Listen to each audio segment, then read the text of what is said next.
মানুষের জমি দখল করা হচ্ছে না, পিডব্লিউডি জব চাই, জব দাও হবে, আমাদেরকে জল দিতে হবে।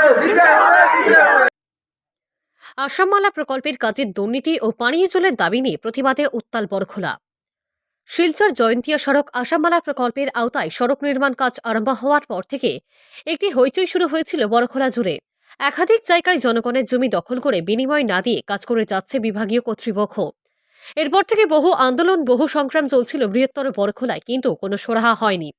এদিকে আসামমালা প্রকল্পের কাজ করতে গিয়ে সড়কের বিভিন্ন জায়গায় পানীয় জলের পাইপ ভেঙে চুরমার করে দিয়েছে। দীর্ঘ মাস দিন ধরে পানীয় জলের পাইপলাইন ভেঙে পড়ে থাকার কারণে গোটা এলাকায় পানীয় জলের হাহাকার দেখা দিয়েছে। বহু দাবি জানানোর সত্ত্বেও কোনো সুরাহা হয়নি তাদের। অবশেষে বরখোলা থানার সন্নিকটে পূর্ত বিভাগ কার্যালয়ের সম্মুখে শত শত নারী পুরুষ একত্রিত হয়ে প্রতিবাদে উত্তাল করে তোলেন। বরখোলা শ্রেণী সংস্থার সম্পাদক অজিত দাস বলেন, আসামমালা প্রকল্পের এত বড় মাপের কাজ চলছে, কিন্তু এখনো পর্যন্ত টাকার পরিমাণ বা ফলক নেই। কোথায় কত টাকা ব্যয় হচ্ছে তার কোনো হিসাব নেই। এক কথায় দুর্নীতি ও অনিয়মের স্বর্গরাজ্যে পরিণত আসামমালা প্রকল্প।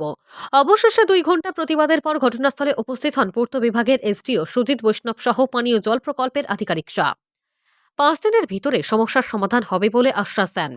তাদের আশ্বাসের পর প্রতিবাদ প্রত্যাহার করেন।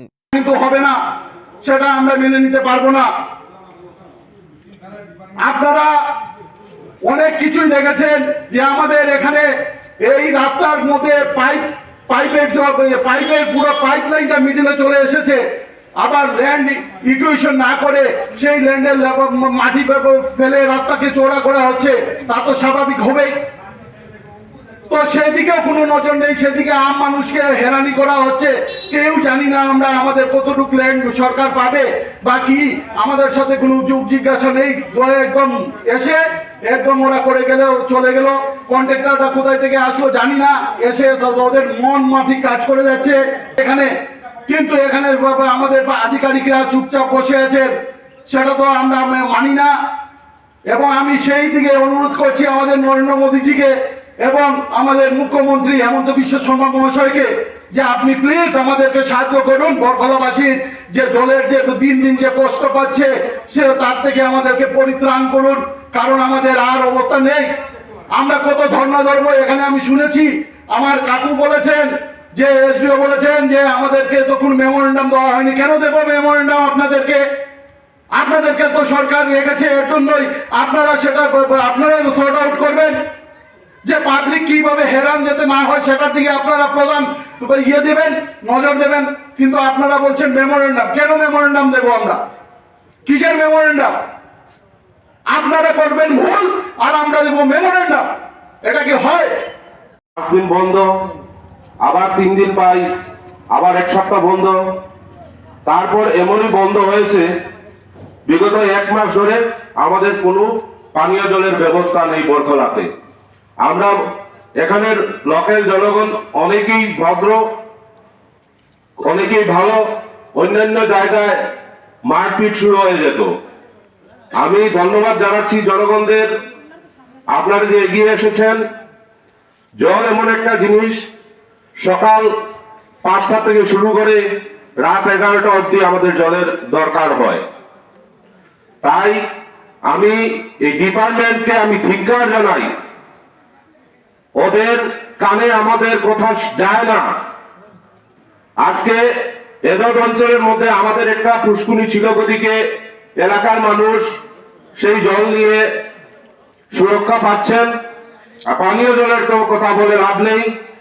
কেউ সাইকেল দিয়ে আনছে, কেউ মোটর সাইকেল দিয়ে আনছে, কেউ ঠেলা দিয়ে আনছে পিএইচি থেকে। তাই এভাবে কতদিন চলবে? অনেক ঘরে অনেক বয়স্ক লোকেরা আছে, অনেক ঘরে মহিলা 1 জন আছেন, 2 জন আছেন, ওদেরকে কে এনে দিবে পানীয় জল? তাই আমি ডিপার্টমেন্টকে অনুরোধ করছি, আমরা অতি সত্বর জন্য জলের সুরাহা পাই। আর যদি 2-3 দিনের ভিতর যদি তা ঠিক না হয়, তাহলে বৃহত্তর আমরা সড়ক অবরোধ করতে আমরা বাধ্য হব।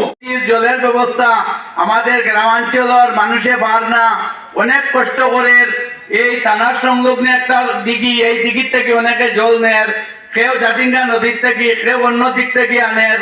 কিন্তু আমরা তো সবাই বরকলা অঞ্চলের সাধারণ গরিব মানুষ, 20% ধনী মানুষ, 80% গরিব মানুষ। যারা ধনী তারা মিনারেল ওয়াটার কিনিয়া ব্যবহার করে। আমরা গরিব মানুষ, আমরা তো জলের সমস্যায় ভুক্তভোগী হয়েছি। কিন্তু আমাদের আসাম মালা যে সরকারে যে আসাম মালা রাস্তা দিয়েছেন, সেই রাস্তা বন্ধ ঠিক আছে, কিন্তু আসাম মালা রাস্তায় যে আমাদের জল জীবন মিশনের জনতামল্ল বড়ুয়া যে আমরা পিএইচির কানেকশন দিয়েছেন ঘরে ঘরে, গ্রামে গ্রামে সব কোনায় কোনায়, সেই জলের ব্যবস্থা থেকে আমরা দীর্ঘ 3 মাস থেকে বঞ্চিত। যেহেতু আসাম মালা রাস্তার কাজ চলা অবস্থায় আমাদের পাইপলাইনটা তারা উঠেই দিছে, পাঠিয়ে গেছে। অন্যান্য দিকে জল যদি একটু একটু যার আমাদের বরকলা পূর্ব দিক হসপিটাল সংলগ্নে এবং বরকলা পুরান বাজার এই এত অঞ্চলে আজকে দীর্ঘ 1 মাস থেকে 1 ফুটাও জল আসেন না। তাই জলের জন্য অনেক আমাদের মা বোনেরা ভুক্তভোগী। আমাদের জল ছাড়া উপায় নাই, জল আমাদের লাগবেই। এর ভিতরে কোনো বড় যদি দেশের মধ্যে কিছু না হয়, কোনো আকস্মিক কিছু না হয়, তো 5 দিনের মধ্যে আমরা জল রেস্টোর করে দিব। তাই কইছি যে আমি তাদের আগে জিরে এসেছি, সাইটে গিয়ে এখন তাদের লইয়া দেখিয়ে এসেছি যে এই জায়গাটার জলটা রেস্টোর করতে দেখি তা করতে লাগবে, কয় দিন লাগবে, কই মাল আছে। আমরা এখন ফোন করে বলছি যে মাল আসেনি, বলে ইফেক্টটা সচরাচর পাওয়া যায় না। কন্ট্রাক্টর পার্টি অলরেডি মাল যোগাযোগ করে রাখছে, কালকে মাল আমার কথা আছে, মাল আজই আসছে। আচ্ছা, আমি এখন আপনারা 3 জনের সাথে পরিচয় করাই দেবো। তো আমার তরফ থেকে কথা হলো এটা, ড্রেনের ব্যাপারটা আমি জানি, জলটা পেয়েছি তাই জানেন, কিন্তু আমরা কন্ট্রাক্টরে মাল মেটেরিয়াল দেবো, তারা সুপারভিশনে কাজটা হবে।